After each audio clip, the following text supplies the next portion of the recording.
헌법재판소가 윤 대통령 탄핵심판 선고를 두고 역대 최장기간 평일을 이어가는 가운데 이번 주에는 선고 기일이 지정될지 관심이 쏠리고 있습니다. 또 미국이 민감 국가에 한국을 포함한 것을 놓고 여야가 내탓 공방을 이어가고 있습니다. 정치직설 정연국 전 청와대 대변인 배종호 세한대 교수와 함께 전국 현안 살펴보겠습니다. 안녕하십니까? 안녕하세요. 네, 안녕하세요.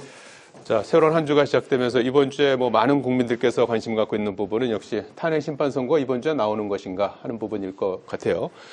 지난 두 차례 노무현 전 대통령, 박근혜 전 대통령 때 탄핵 심판 선고가 늦어도 14일 정도에는 나오지 않았습니까? 그런데 이제 오늘로 21일째, 최종 변론이 끝난 이후부터 이제 21일째 되는 날이어서 조금 역대 탄핵 심판보다는 좀 늦어지고 있다는 이제 느낌을 가질 수가 있을 것 같고, 심지어는 이번 주가 아니면 다음 주에 또 이재명 대표의 2심 선고 뒤에까지 나오는 게 아니냐는 그런 전망도 일부 있습니다만은 왜 이렇게 늦어진다고 보십니까?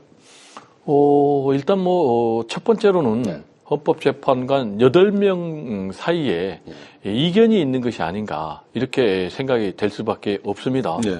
그래서 어떤 실체적 또는 절차적인 이런 쟁점들과 관련해서 8명들이 전원 일치로 의견이 아직은 모아진 것이 아니지 않느냐라는 이제 그런 이건 하나의 분석이고 추측입니다. 예.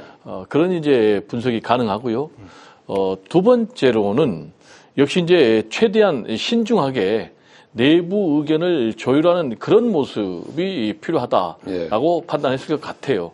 왜냐하면은 이제 계속해서 윤석열 대통령 측 또 강성 극우 지지층에서는 계속해서 헌재가 졸속으로 이 탄핵 심판을 몰아가고 있다라면서 문제 제기를 했지 않습니까? 그러다 보니까 이렇게 장구하는 그런 모습이 나오고 있는 것이 아닌가 생각이 되고, 세 번째로는 역시 이제 헌법재판관들이 탄핵 심판 선고가 내려질 경우에 후유증을 좀 최소화할 필요가 있다라는 그런 정치적 판단까지 하고 있는 것으로 보여집니다. 그래서 일반적으로는 일단 이번 주에는 내려질 것이다. 또 더 늦어지면 정말 안 된다라는 이제 그런 우려와 전망이 많은데, 저도 개인적으로 하루가 늦어지면 늦어질수록 국민들의 이 스트레스가 워낙 크고 국가적인 사회적인 혼란이 계속 심화되고 또 경제적인 피해도 계속 막심하니까 저는 최대한 빨리, 그래서 이번 주는 넘지 않아야 된다 이렇게 생각이 되고, 그리고 이제 전망과 관련해서는 저는 개인적으로 여전히 인용 가능성이 굉장히 높다. 그 이유는 헌법 위반, 법률 위반이 너무나 명백하고 또 너무나 중대한 그런 사안이기 때문에 저는 인용이 될 것이다 이렇게 판단하고 있습니다. 네, 전체적 의견을 좀 모아가는 과정이고 이번 주에는 나오지 않겠나 이렇게 전망을 해주셨어요.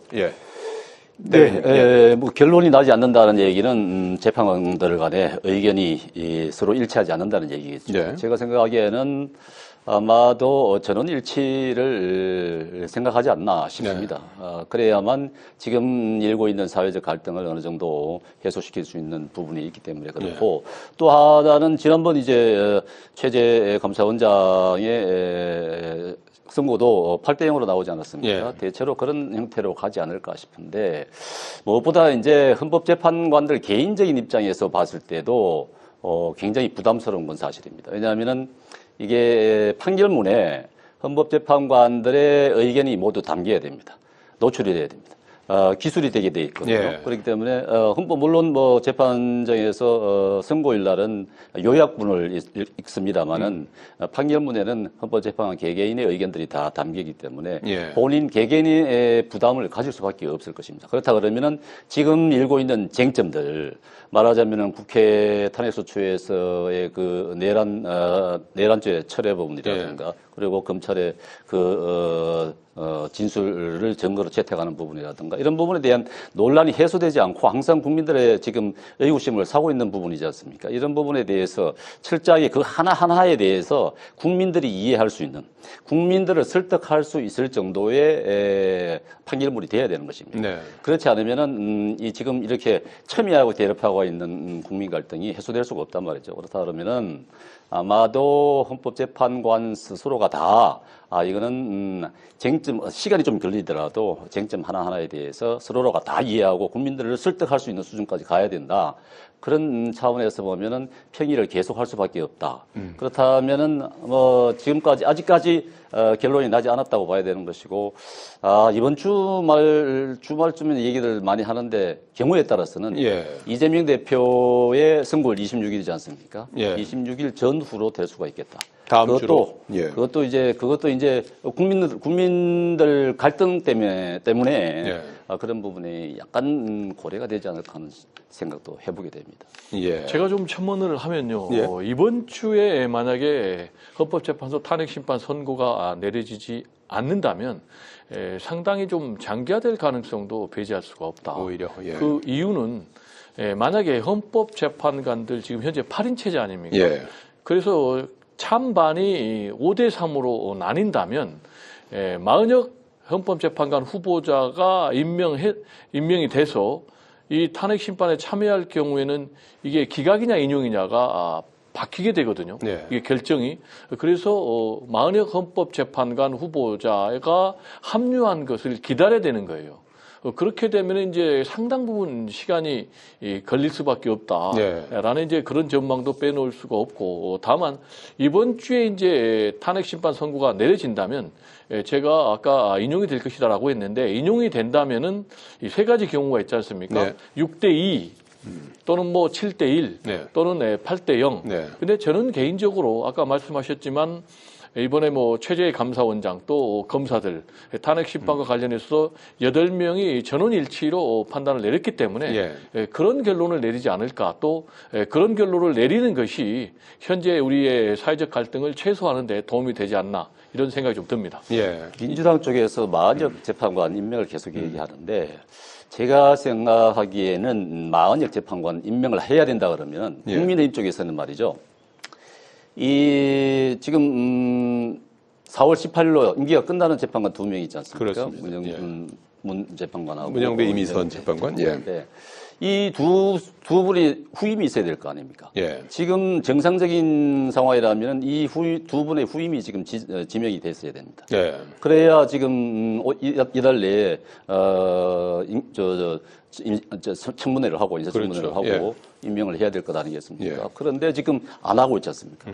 대형 체제이기 때문에 안 하고 있다고는 이해가 되는데, 그렇지만 이게 현재 구성이라든가 미래를 생각한다 그러면 어차피 이게 이 두 분이 대통령 임명풀입니다. 네. 대통령이 임명해야 될 두 분이기 때문에 지금 어떤 결론이 나올지는 모르겠습니다만은 현재 구성원을 생각해서라도 안정적인 현재 구성원을 이룬다고 생각한다 그러면은 지금 대통령 모시니까 대통령이 지금 임명을 해야 되는 거예요. 글쎄요. 대행이 임명해야 되는 겁니다. 예. 국민의힘 그거 왜 주장을 안 하는지 모르겠어요. 예.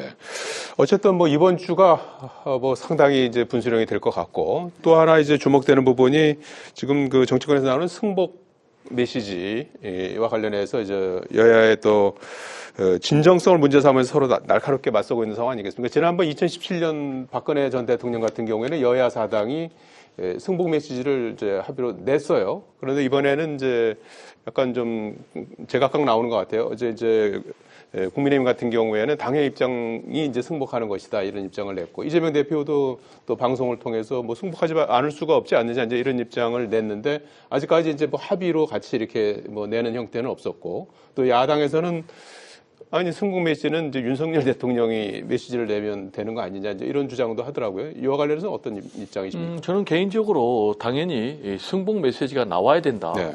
이런 판단입니다. 지금 뭐 박근혜 전 대통령 때도 탄핵 찬반 측의 갈등이 있었지만은 지금은 그때보다 훨씬 더 갈등이 심각한 그런 상황 아니겠습니까? 그렇습니다. 따라서 더욱더 승복 메시지가 양쪽에서 나와야 되고요.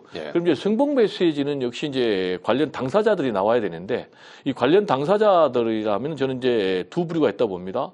하나는 이제 여야 정치권이 해야 될 것 같고, 두 번째로는 역시 윤석열 대통령도 당사자니까 이 윤석열 대통령의 승복 메시지가 있어야 된다, 이렇게 보고요. 여야의 승복 메시지는 여야가 합의한 것보다는 역시 이제 국회에서 승복을 하겠다라는 그런 결의안을 통과시키는 것이 가장 확실하지 않나라는 생각이 듭니다. 이런 방안은 지금 여야 원로들도 공히 요구하고 있는 그런 해법이기도 하고요. 저도 개인적으로 찬성을 합니다. 그러나 이제 더욱더 중요한 것은 윤석열 대통령이죠. 그런데 이제 윤석열 대통령은 탄핵 심판 과정에서 본인이 이 승복 메시지를 전혀 내놓지 않았어요. 오히려 뭐 대통령 직무에 복귀한다면 통합의 정치 그리고 또 뭐 개헌 그런 얘기를 했죠. 예. 그래서 저는 역시 이제 여야가 공동으로 승복 메시지를 넣어놓는 것보다 더더욱 중요한 것은 윤석열 대통령이 승복 메시지를 내놓아야 되고 윤석열 대통령이 진짜 뭐 탄핵이 되든 또는 뭐 기각이 되든 대통령 아닙니까? 네. 그렇다면은 그런 대통령으로서 이 탄핵 승복 메시지를 지금이라도 내놓는 것이 최소한의 도리가 아닌가 이런 생각이 듭니다. 예, 여야 그리고 이제 윤석열 대통령이 승복 메시지를 내놔야 되는 시점이다 이렇게 말씀해 주셨는데 대변인 어떻게 보십니까? 예. 네, 뭐 현재 결과가 어떻게 나오든지 간에 여야가 당연히 승복을 해야 되는 것이죠.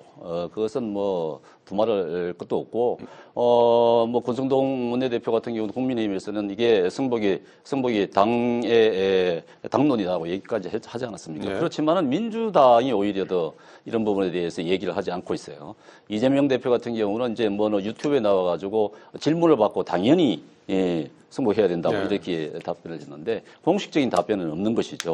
그렇기 때문에 여야가 공식적으로 승복을 해야 된다는 부분에 대해서 최고위원을 통해서라든가 최고위원회를 통해서라든가 아니면 여야가 함께라든가 내놓는 건 국민 갈등을 해소하는 부분에서 상당히 필요하다 싶습니다. 그런 부분이 필요한데 제가 생각하기에는 윤석열 대통령이 승복 메시지를 낸다 이것은 쉽지 않을 것 같아요. 당사자가 이게 결정 직전에 승복하겠다. 이것도 하나의 시그널이 될 수도 있는 부분이고 하기 때문에 그런 결정을 내리기는 쉽지 않을 것 같다. 지금까지 당사자들이 그렇게 얘기한 경우는 없었고 하기 때문에 쉽지 않은 부분이다 생각이 됩니다. 박근혜 전 대통령 당시에도 당사자가 내진 않았었던가요? 당사자가 의사 표시는 했습니다만은 공식적으로 뭐 발표를 하고 뭐 이런 거는 아니었던 거죠.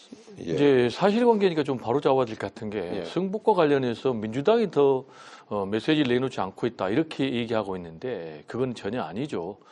지금 권성동 원내대표가 어제 그런 입장을 밝힐 것은 저는 굉장히 바람직한 그런 메시지다라고 긍정적으로 해석을 합니다. 그럼에도 불구하고 지금 뭐 국민의힘 모 의원 같은 경우는 헌재를 쳐부시자 이런 지금 메시지까지 내놓고 있고 지금 뭐 국민의힘 80명이 넘게 헌재에게 지금 이 탄핵 심판과 관련해서 각하라고 요구를 하고 있거든요. 각하라는 것은 아예 요건이 안 돼가지고 아예 따지지도 말자라는 건데 이런 터무니없는 주장을 하고 있음에도 불구하고 지도부는 그건 뭐 개별적인 국회의원들의 의견이다라고 얘기를 하고 있는 그런 상황이기 때문에 우리 대변인 말씀 좀 사실과 다르지 않나 이런 생각이 좀 듭니다. 예.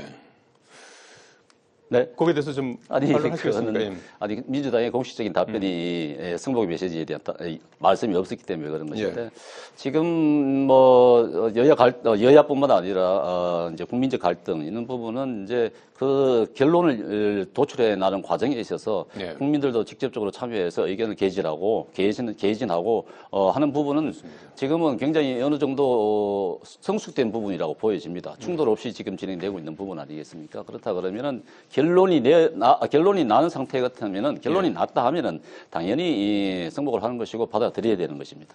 대신 헌재가 그런 갈등을 해소할 수 있을 정도의 설득력이 있는 그런 결정문을 내놔야 된다 이렇게 생각합니다. 정치권의 이제 승복 메시지가 주목받는 부분은 이제 주말마다 있는 이제 광장의 대립이 점점 고조되고 있기 때문에 그런 부분에 좀 약간은 좀 완충 효과가 있지 않을까 하는 그런 기대감 때문이다. 한번 좀 지켜보도록 하겠습니다.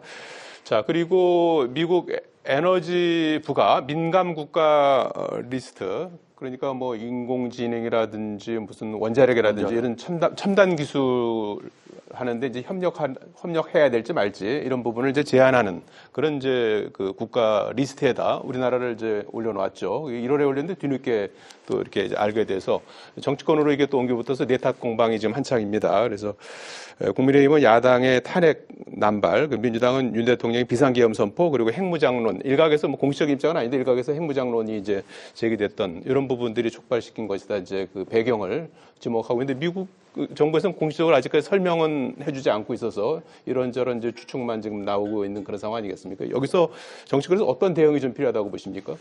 당연히 뭐 초당적으로 예. 이걸 처리하라고 요구를 해야 되겠죠. 그런데 안타깝게도 이 촉구와 관련해서 예. 이걸 지금 뭐 민주당이 국회에서 철회 촉구 결의안을 제안을 했고 예. 국민의힘에서는 아직까지 반응이 없는데 집권당이라면은 당연히 이런 것을 국민의힘에서 먼저 제안을 하고 주도를 해야 되는데 그런 부분이 좀 안타깝고 그리고 이번에 이제 민간 국가 리스트에 우리 대한민국이 포함된 것을 야당의 줄타내기다라고 한 것은 너무나 제가 볼 때는 사리에 맞지 않는 얘기다.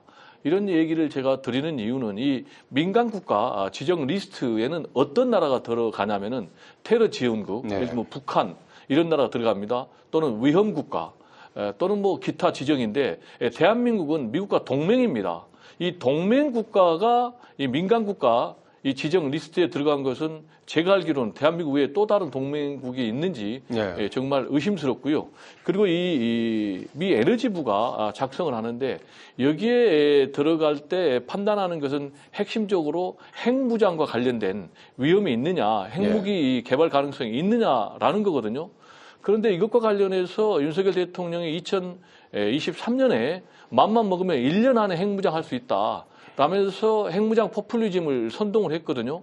그러고 이제 12.3 비상계엄 그리고 내란이 터지니까 야 대한민국 이러다 보면은 민주주의가 무너지면은 언제든지 핵무장 국가로 갈 수 있다. 그렇게 되면 이제 핵 도미노 현상이 일어나니까 미국의 세계 안보 전략하고는 이제 완전 어긋나니까 충격적이게도 이런 결론을 바이든 대통령, 바이든 정부에서 내렸거든요. 그러면 1월에 내렸다면 훨씬 전부터 여러 달에 걸쳐서 검토를 했다는 얘기인데 이게 어떻게 야당의 탄핵하고 상관이 있겠습니까? 이거야말로 비상계엄을 정당화하는 윤석열 대통령의 논리하고 똑같고 이게 이제 굉장히 심각한 게 이렇게 되면 지금 한미동맹이 지금 송두리째 지금 흔들리고 있는 그런 거고 대한민국의 국가적 위신이 땅에 떨어지고 더 나아가서 지금 미 에너지부 산하 그런 이제 기관을 방문하는 대한민국의 과학자들이 한 2~3천 명 됩니다. 근데 방문할 때마다 사전에 서류를 제출해서 승인을 받아야 되는 거예요.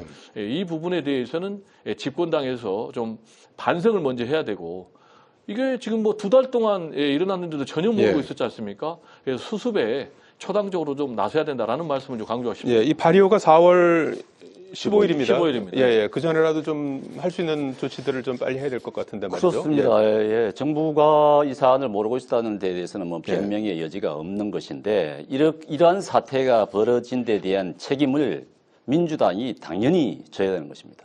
이것은 국정 공백의 이 대표적인 사례입니다. 그동안 뭐 탄핵 국무위원들 탄핵을 시키면서 국정을 마비시켰던 것은 주제의 사실 아니겠습니까? 그 가운데서도 특히 한덕수 총리 같은 경우 가장 대표적인 외교통상 대미 전략가의 대표적인 인물입니다. 그런데 이 국무총리까지 탄핵을 시키면서 사실상 이와 같은 사태가 벌어져도 이걸 컨트롤할 수 있는 타워가 없는 것이에요. 그런데 이걸 갖다가 마치 민주당은 뭐 계엄으로 인해서 모든 것이 계엄으로 인해서 이런 사태가 벌어졌다 이렇게 얘기하는데 이미 이런 조짐은 벌써 민주당이 만들어내고 있었다는 얘기죠. 그런데 그런 부분에 대해서는 민주당이 전혀 책임의식을 안 가지고 있어요. 전혀 책임의식을 안 가지면서 그 정보만 잘못한 것처럼 이렇게 얘기하는데 그런 부분에 대해서는 민주당 스스로가 한번 돌아봐야 되는 부분이고 이건 이제 앞으로 지금 이미 이제 이런 민간국가 지정이 돼 있는 상태이고 하기 때문에 이제 철회를 해야 되는 부분이죠. 철회를 해야 되는 부분인데 먼저 우선 제가 생각하기에는 이제 지금 뭐 우리 국회 결의안 추진 좋습니다. 굉장히 좋은 방안이기도 해요. 국민의힘도 이걸 봐야 되는데 지금 당장 민주당이 해야 될 부분은 한덕수 총리 탄핵안 철회부터 하는 것이 좋습니다. 그래야 어느 정도 국정이 안정이 되는 것 아니겠습니까? 여기에 대응도 할 수 있는 부분이고 그런 부분에 대해서 민주당은 좀 살펴보시길 바랍니다. 알겠습니다. 제가 좀 짧게 첨언을 하면요. 핵무장론을 윤석열 대통령이 주장했고 국민의힘의 지금 유력 대선 주자들이 대부분 주장을 했거든요. 민주당은 핵무장론을 주장한 사람이 없어요. 반대를 오히려 했죠. 그리고 12.3 비상계엄 내란을 예. 국민의힘 윤석열 대통령이 하고 국민의힘이 지금 옹호하고 있는 것이지 민주당은 지금 반대하고 있는 거예요. 예. 그리고 집권당도 국민의힘이고 민주당이 알겠습니다. 아니고 한마디만 예. 얘기하면 세계적인 레이터 통신도 예. 두 가지 원인이다. 하나는 한국의 핵무장론 때문이다. 네. 그리고 또 하나는 윤석열 대통령의 비상계엄 때문이다. 예. 라고 지적을 했습니다. 지나친 말씀입니다. 핵무장론에 대해 핵무장론이 주 원인이라는 얘기는 전혀 없습니다. 알겠습니다. 아직까지 뭐 미국 정부가 공식적으로 확인한 바는 이제 없고 네, 조금 시간이 흐르면서 그 일반적인 부분은 조금 더 좀 우리가 알아봐야 또 구체적 규명이 돼야 또 대응책도 적당하게 나올 수 있을 테니까요. 조금 있으면 좀 규명이 되지 않을까 싶습니다. 여기까지 듣겠습니다. 고맙습니다. 네, 감사합니다.